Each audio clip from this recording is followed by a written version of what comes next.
നമസ്കാരം. എരിതീയിൽ എണ്ണ ഒഴിക്കുക, എന്നിട്ട് ആ തീയെ ആളിക്കത്തിക്കുക. ഇതാണ് ഇറാൻ വിഷയത്തിൽ അമേരിക്കൻ പ്രസിഡന്റ് ഡൊണാൾഡ് ട്രംപ് സ്വീകരിച്ച നിലപാട്. ഇറാനിൽ ഉടലെടുത്ത സാമ്പത്തിക അസമത്വത്തെയും മാക്സിമം മുതലെടുത്തു. ഇറാനെതിരെ ഉപരോധം ഏർപ്പെടുത്തി സമ്മർദ്ദ തന്ത്രം പയറ്റി.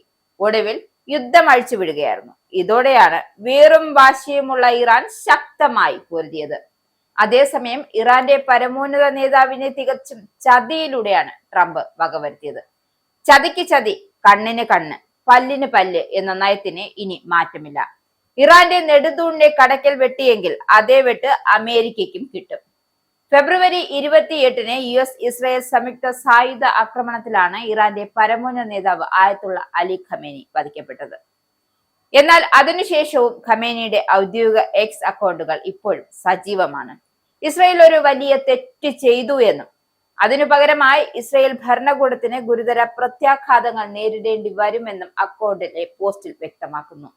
അതായത് ഇതിനായി ഇസ്രായേൽ ഇറങ്ങി തിരിച്ചുവെങ്കിൽ അവിടെ ട്രംപിന്റെ കൃത്യമായ ഇടപെടൽ ഉണ്ടായിരുന്നു. എന്തായാലും സയനിസ്റ്റ് ഭരണം വലിയ തെറ്റ് ചെയ്തു.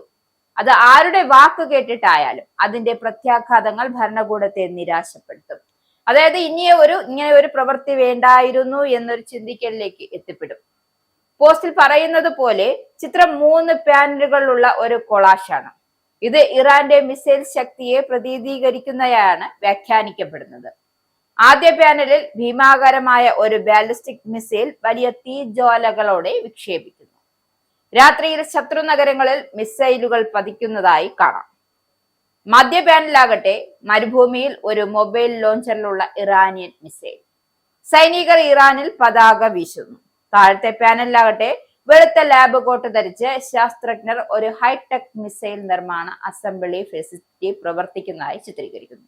എന്തായാലും ഖമേനിയുടെ മരണശേഷം അക്കൗണ്ട് ബയോ ഇസ്ലാമിക് വിപ്ലവത്തിന്റെ രക്തസാക്ഷി നേതാവ് എന്ന് അപ്ഡേറ്റ് ചെയ്തിട്ടുണ്ട്. പോസ്റ്റിന് സമ്മിശ്ര പ്രതികരണങ്ങളാണ് ലഭിച്ചു വരുന്നത്. മരിച്ച ഒരു വ്യക്തി നമ്മെ ആക്രമണശേഷിയുള്ള ആയുധങ്ങൾ പരിചയപ്പെടുത്തുന്നു. അതായത് മരിച്ചതിന് ശേഷമുള്ള ഖമേനിയെ ജീവിച്ചിരിക്കുന്നതിനേക്കാൾ കടുപ്പക്കാരനാക്കി തോന്നിക്കുന്നു.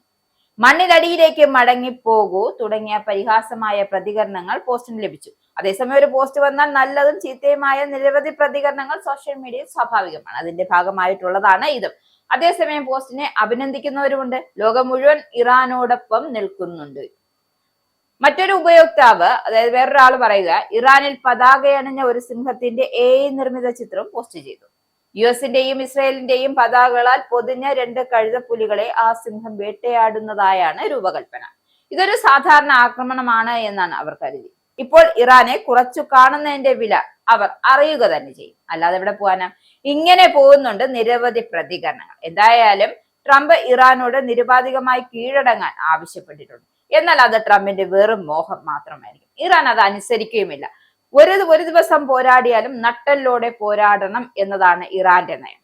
ഇറാൻ അനുസരിക്കാത്തത്, അതായത് പുതിയ നേതൃത്വം സ്ഥാപിക്കുമ്പോൾ ഇറാൻ തങ്ങളുടെ പരിധിയിൽ വരും, അല്ലെങ്കിൽ വരുതിയിൽ വരും എന്നൊക്കെയാണ് ട്രംപിന്റെ കണക്കുകൂട്ടൽ. എന്നാൽ അത് ട്രംപിന്റെ വെറും കണക്കുകൂട്ടലുകൾ മാത്രമായി അവശേഷിക്കുമെന്ന കാര്യത്തിൽ സംശയമില്ല.